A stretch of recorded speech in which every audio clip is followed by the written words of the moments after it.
me by the hand. Show me the way I can go. Take me by the hand. Show me the way.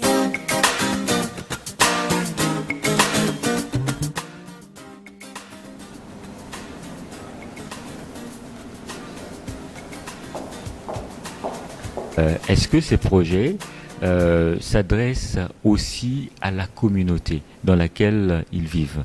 Oui, il y a un projet que je trouve très intéressant, qui est un projet de leadership. Ah, intéressant ça. Oui, absolument, c'est vraiment super. C'est pour développer le leadership chez les jeunes. Donc, ils viennent avec une idée en tête qu'ils ont développée ensemble. Donc, déjà, il y a le travail d'équipe. Ils ont travaillé en équipe. Et il y a les gens du quartier. Donc, il y a les élèves qui ont réfléchi à ce projet-là, mais il y a aussi les gens du quartier qui ont réfléchi à un projet.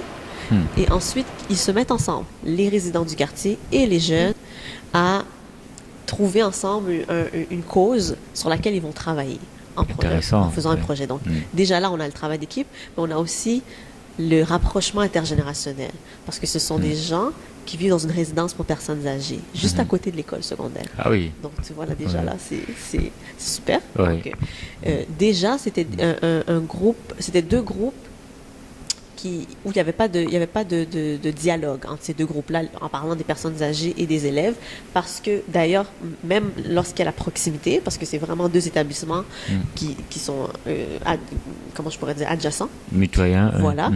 Mais le but du projet, c'était aussi de favoriser le dialogue intergénérationnel. Donc, c'est pour ça qu'on a demandé à des résidents du quartier, qui font partie de la résidence pour personnes âgées, et des élèves, de trouver chacun de leur côté une cause qui leur tient à cœur, et ensuite de se mettre ensemble et d'en parler et d'essayer de trouver une cause en commun. Okay. Et cette cause-là, c'était premièrement le bruit. Il y avait beaucoup de bruit parce que les personnes âgées sont à côté d'une école secondaire. Il y avait la récréation, après l'école, tout ça, il y avait le bruit. Il y avait aussi la propreté. Donc, ce sont les deux groupes ensemble ont décidé de travailler sur ce projet-là.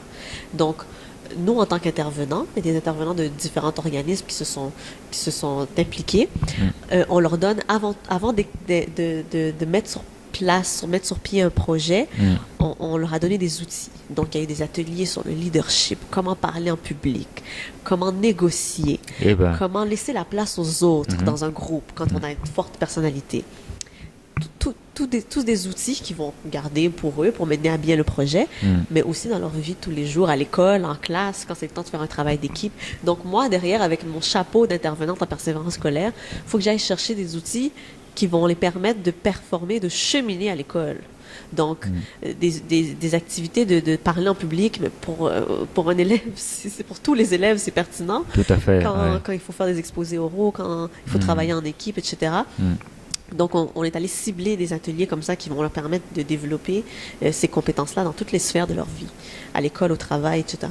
Et diminuer le risque de décrochage. Parce que déjà, quand on a un mauvais rendement à l'école ou des résultats faibles, c'est pas motivant, c'est démotivant. Donc, le risque augmente. Mais une fois qu'on leur donne des compétences, gestion du temps, technique de prise de notes, par exemple, dans une conférence, c'est la même chose à l'école. Donc, tout à fait. C'est toujours de faire un parallèle avec l'école pour leur donner des outils qui vont leur permettre de mieux se préparer en classe et ensuite de diminuer le risque de décrochage parce que ça va mieux à l'école. Donc, c'est un peu ça. Donc, pour revenir au projet, c'est un projet qu'ils ont dû nous présenter à un jury. OK.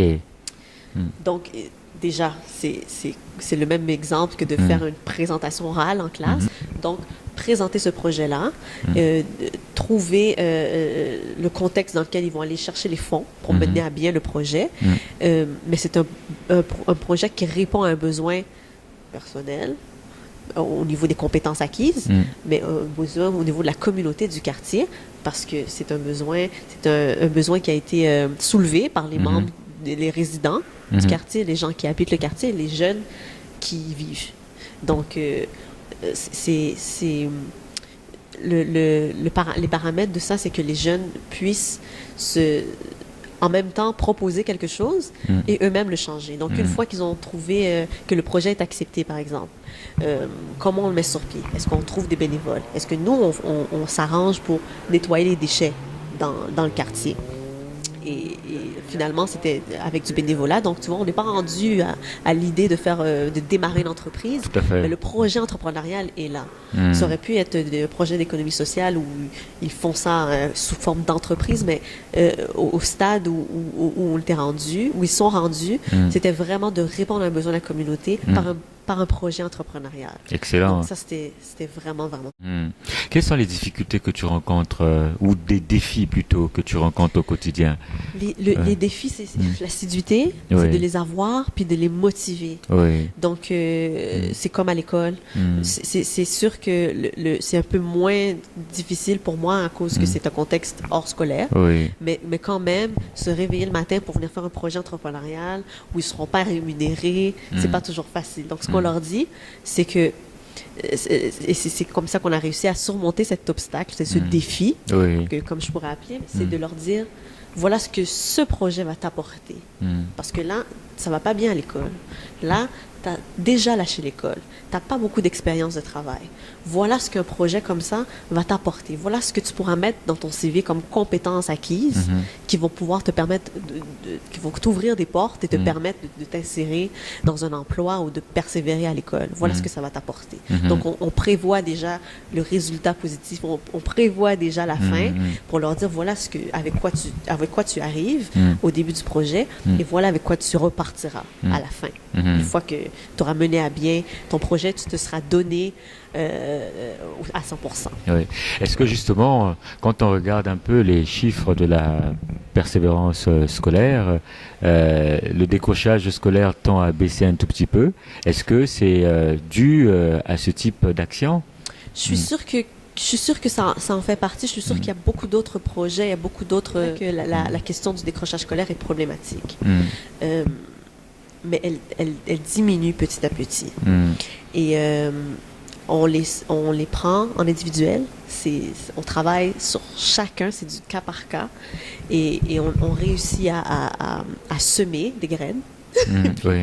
Qu'avec le temps, que les jeunes s'insèrent vers une voie qui favorise la réussite. Mais pour vraiment répondre à ta question, c'est un exemple, c'est une piste de solution. De mettre sur pied des projets hors scolaire, même quand c'est à l'école, mais sortir le cadre scolaire, sortir la structure scolaire. Des fois, à l'école, il y a beaucoup de projets qui sont dédiés à un certain groupe de personnes. Donc, pour les secondaires 4, un projet pour, je sais pas moi, les sportifs, un projet... C'est des fois, il faut sortir du cadre scolaire et puis d'enlever tout ce qui est de l'enseignement magistral, un peu pour leur faire sortir de la dimension école, parce que c'est là où ça bloque, c'est là où il y a la problématique. Donc, puis de les mettre dans un contexte où ils sont maîtres de leur avenir, maîtres des décisions qu'ils vont prendre, puis de leur futur. Puis nous, on est juste là pour les encadrer. Tout à fait. Parce ils ont hâte d'être adultes. C'est ce que j'entends. Ils ont hâte d'arriver à l'âge où on va arrêter de leur dire quoi faire. Ils ont hâte d'arriver ils ont maman qui leur dit reste à l'école, il y a papa qui dit reste à l'école, les gens à l'école qui leur disent, ils le savent. C'est beaucoup de pression. Mais ça vient du cœur, hein, vraiment, quand ils ont ces adultes-là qui leur disent vas-y. Mais l'approche, des fois, peut prendre une tournure où ça devient une pression pour ces jeunes-là. Puis juste leur dire, tu n'aimes pas l'école, je comprends. Mais il faut au moins que tu fasses quelque chose. Maintenant, voilà, je te donne tous les outils, choisis ce que tu as envie de faire, fais-le. Mais tu vas pouvoir réussir avec ça. Je vais t'encadrer, je vais t'accompagner. Donc, c'est une piste de solution, absolument. Excellent. Alors, Justine, malheureusement, on s'achemine vers la fin. Déjà. Les bonnes choses ne durent pas, hélas. Mais est-ce que tu aurais... quelle est ta vision, finalement, en conclusion, par rapport à la question sur la persévérance scolaire? Comment vois-tu l'avenir? J'entrevois l'avenir d'une manière où ce sera de plus en plus pas au niveau individuel, mais au niveau collectif. Chacun aura son rôle à jouer.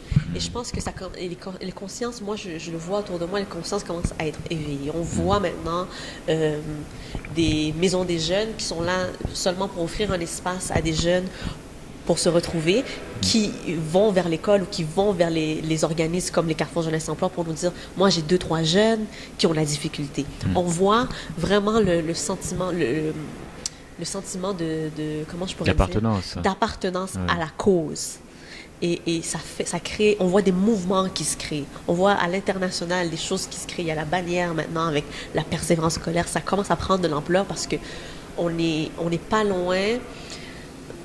Ça commence ça s'est élevé, le taux de décrochage est élevé, mais on en est conscient. Et déjà là, c'est bien.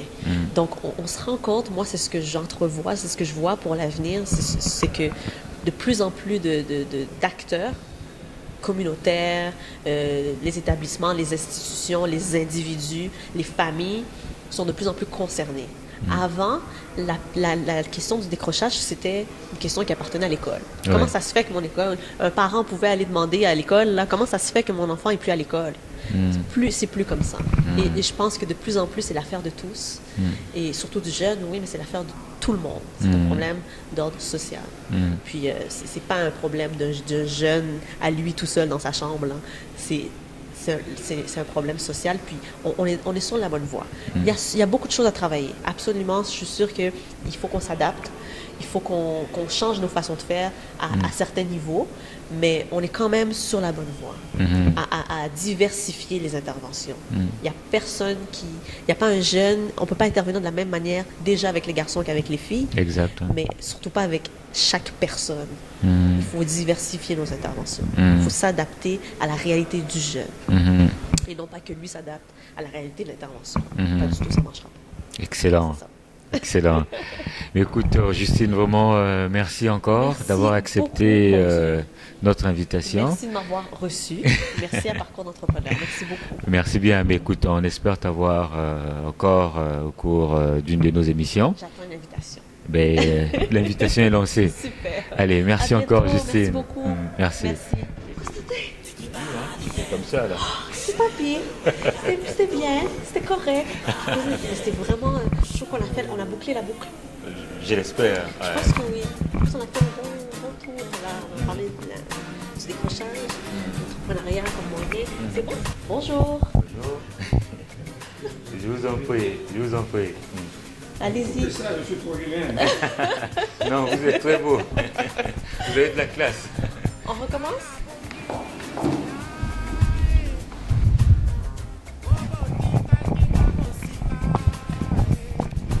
Alors, Justine.